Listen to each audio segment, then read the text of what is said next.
Hello மக்களே, Emmy beef biryani எப்படி செய்யலான்னு பார்க்கலாமா?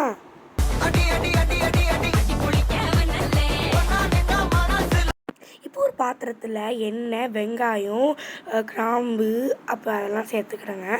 பட்டை கிராம்பு சேர்த்துட்டு கொஞ்சம் இஞ்சி பூண்டு பேஸ்ட் சேர்த்து நல்லா கிண்டிக்கிடுங்க. கிண்டிட்டு கொஞ்சமாக உப்பு சேர்த்துக்கிடுங்க. அப்போ அந்த வெங்காயம் வந்து நல்லா ஒரு கோல்டன் ப்ரௌன் கலரில் வரும். கோல்டன் ப்ரௌன் கலர் அது சேஞ்ச் ஆகும் போது நீங்கள் வந்துட்டு தக்காளி, அப்புறமாட்டி கொத்தமல்லி, பச்சை மிளகா, பிரியாணி இலை, அப்புறமாட்டி தேவையான பிரியாணி மசாலாஸ், அந்த மஞ்சப்பொடி, சில்லி பொடி அதெல்லாம் போட்டுக்கிடுங்க. போட்டுட்டு நல்லா கிண்டிக்கிடுங்க. அடுத்து வந்துட்டு நீங்கள் பிரியாணி மசாலா, ஆச்சி பிரியாணி மசாலா நான் சேர்த்துருக்கேன். அது போட்டுட்டு கொஞ்சம் தயிர் போட்டுட்டு நல்லா கிண்டிட்டு வேக வச்ச பீஃப் எடுத்துருங்க.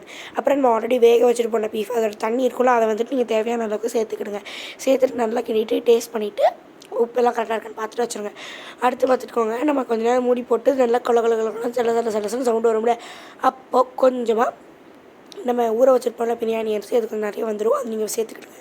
கொஞ்ச நேரம் மூடி போட்டு எடுத்து பார்த்தா நல்லா சலசல சவுண்டு வந்துருக்கும். அப்புறம் தம் போட்டு வச்சிடலாம். தம் வந்து எப்படி போடணும்னு பார்த்தீங்கன்னா, இந்த கீழே ஒரு தோசைக்கல் வச்சுட்டு மேலே ஒரு வெயிட்டான அவ்வளோதான். நான் வந்துட்டு கத்திரிக்காய் பச்சடி வேறு ஒரு ஸ்டைலில் பண்ணுவோம். நீங்கள் எப்படி பண்ணுவீங்கன்னு தெரியாதுல்ல.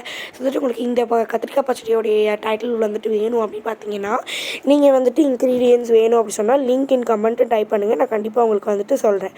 அடுத்து நம்ம வந்து பீஃப் குழம்பு வைக்க போகிறோம். பீஃப் குழம்பு வந்துட்டு ஒரு குக்கரில் வந்துட்டு நம்ம ஆல்ரெடி பீஃப் வேக வச்சுருக்க குக்கர்லேயே நீங்கள் வந்துட்டு பீஃப் குழம்பு செய்யுங்க. It will be nice.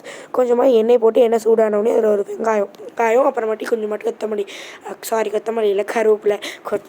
கருவேப்பிலைக்கும் வித்தியாசம் தெரியலையா போட்டு சேர்த்துட்டு நல்லா கோல்டன் ப்ரௌன் கலர் வந்துட்டு கொஞ்சம் இஞ்சி பூண்டு பேஸ்ட் போட்டு நல்லா கிண்டி விட்ருங்க. நல்லா கிண்டி விட்டுட்டு கொஞ்சம் தக்காளி, ஒரு தேவையான அளவு, நீங்கள் எவ்வளோ செய்கிறீங்களோ அந்த அளவுக்கு தக்காளி. நான் வந்துட்டு கொஞ்சம் செய்கிறனால ஒரு தக்காளி எடுத்துக்கிட்டேன். 1.5 தக்காளி எடுத்துக்கிட்டேன். 1.5 தக்காளி வந்துட்டு போட்டுட்டு கொத்தமல்லி, கருவேப்பிலை, அப்புறம் சில்லி போட்டுட்டு சேர்த்துருங்க. அடுத்து வந்துட்டு மஞ்சப்பொடி, அப்புறமாட்டி சில்லி பவுடர் எல்லாமே போட்டுக்கிடுங்க. அடுத்து வந்துட்டு முழு மிளகும் தேங்காவையும் நான் வந்து அரைச்சிட்டு எடுத்துகிட்டு வந்திருக்கேன்.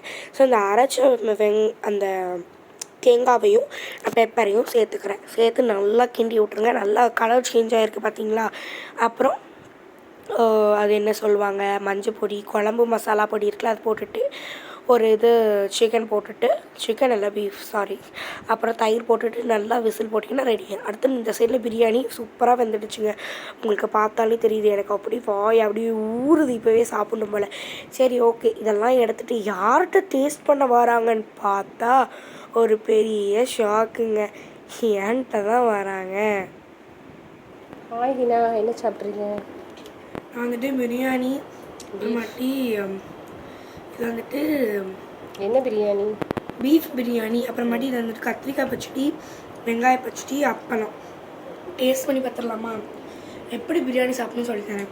கொஞ்சமாக பிரியாணி, அதில் கொஞ்சமாக ரைத்தா, கொஞ்சமாக வெங்காய பச்சடி.